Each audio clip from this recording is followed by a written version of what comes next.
What up, what up, what up? It's your homeboy BY, and you are now tuned in to another episode of Cancel BY. And today I want to talk about how single life is a scam. When I was a young pre-teenage boy, I can admit now that I didn't have the healthiest view of marriage or relationships. You know what I mean? Some of us, we might be unconsciously brainwashed by some of the movies that we watched as a kid. You know what I mean? I know women, they watch a lot of Disney movies surrounding like love and romance and like Prince Charming. But for me as a man, I was into like player movies. I was young watching Boomerang, Eddie Murphy, How to Be a Player with Bill Bellamy. And I used to watch this one show called One-on-One with Kyla Pratt. I used to watch this show obsessively. I just really glorified this lifestyle that Flex Washington was living, inner city, high rise, crazy baby mama popping up every once in a while, cute daughter, positive but weird relationship because they were too close in age. And ironically, my life didn't turn out to be too much similar than that. But recently what I realized is, and I hope some of the women who may be listening to this can relate to this also, I'm realizing that single life is a scam. And look, I get it. I like my independence also. I like to have my own space also. But listen, if you're dating in America in 2023, I would like for you to take a moment and consider the possibility that we may all be getting finessed right now.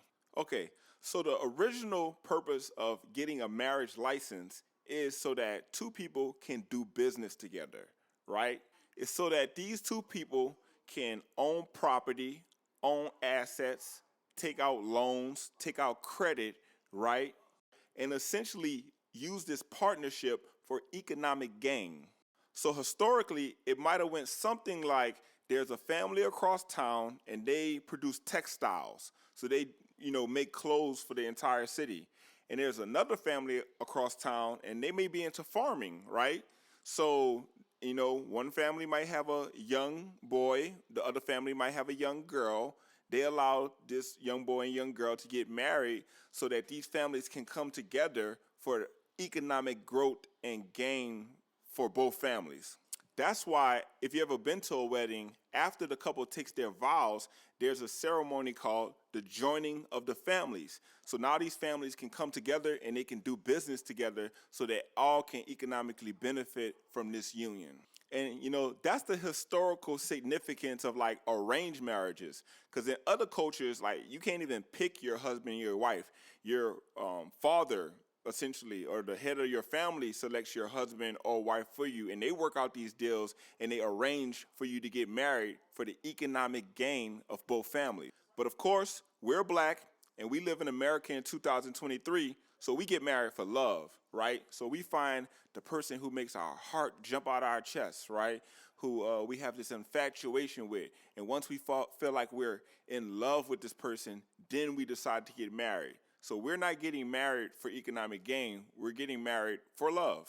And of course, relationships are difficult. No one gets along all the time. And there are going to be times where no matter how much you love your partner, you're not going to love your partner. You're not going to like them. You're going to love them, but you're not going to like them, right? So what happens when you marry for love, the love runs out, and now the business is haywire, expensive divorces, alimony, child support agreements, lawyer fees, and a whole mess. And that's why divorces are so expensive. I mean, it's not about the love at that point, correct? It's about the business, and you're nullifying a small corporation.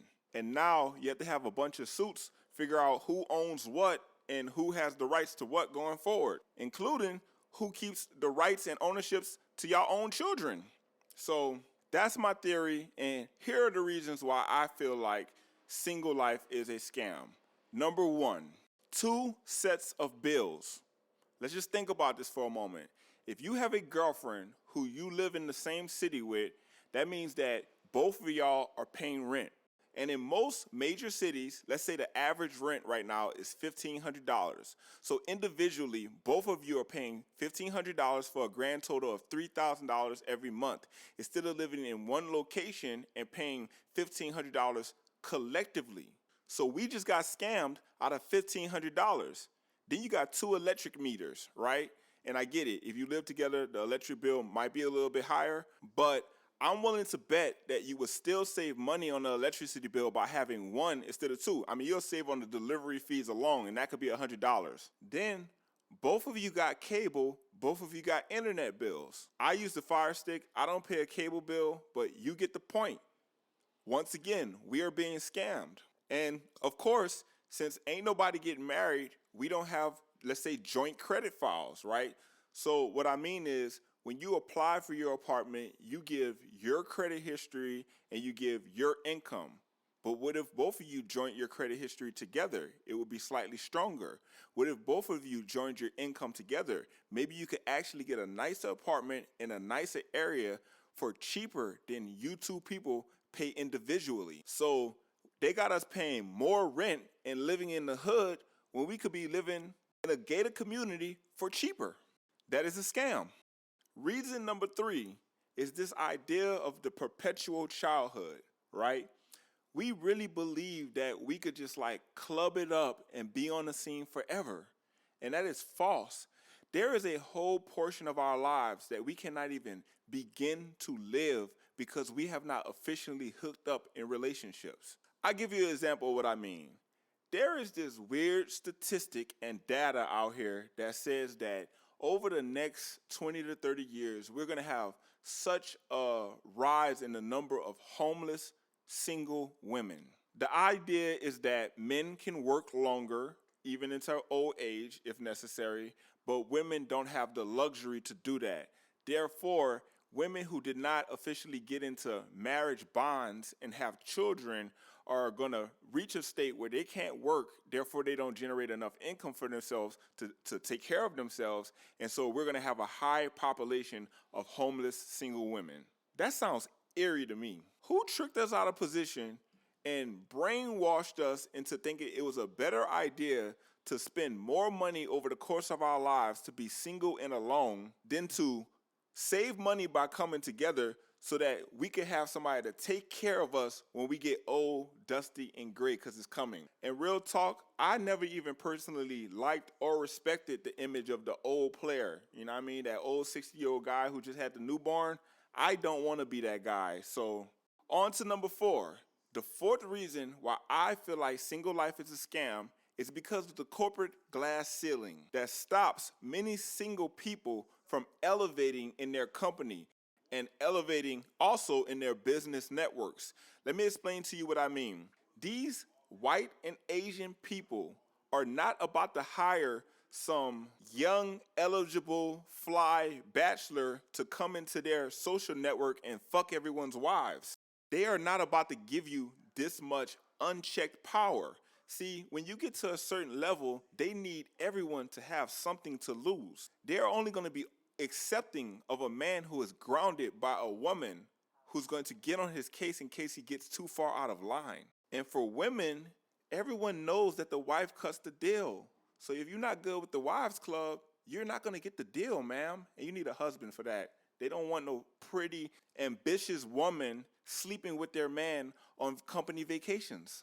So therefore, there is a glass ceiling that is towering over your professional dreams if you are not married. We do not know this. They are not telling us this. We are being scammed. And my fifth and final reason for today why I feel like single life is a scam is the fact that if you do not get married, you will die alone. And that's for men and for women also. Listen, let's not do this to ourselves.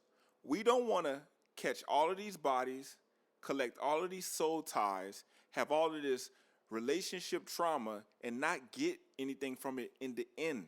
The least we can do if we're going to put up with each other for a lifetime is get to the bag doing it, okay?